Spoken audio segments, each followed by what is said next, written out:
You had a bunch of interactions with jaguars. How are Yeah. you still alive? Like what? Man, dude, Jags aren't the Jags. I'll tell you this: Jags are not the danger. The falling trees are the danger.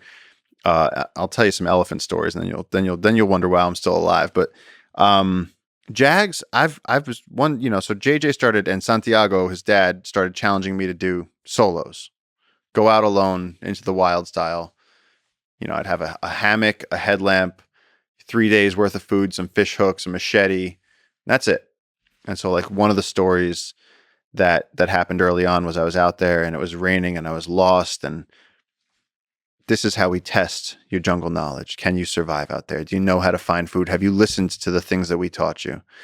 And there was one night that I was in a hammock and a jaguar came up, and I was asleep when it happened, and she came up right next to my head, and she was and I could hear her smelling me.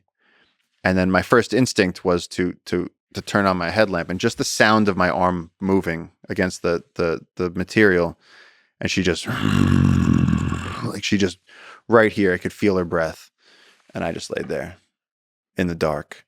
And that's one of those moments where you really learn a lot about yourself, because I wasn't scared. I felt like I understood the intentions of the cat. If she was hunting, I'd already be dead. She was curious.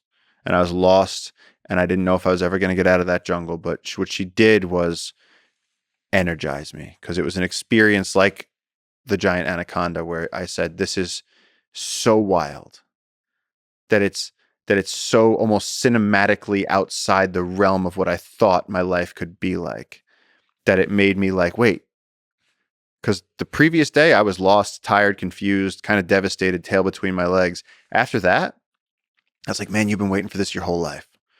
Go get it.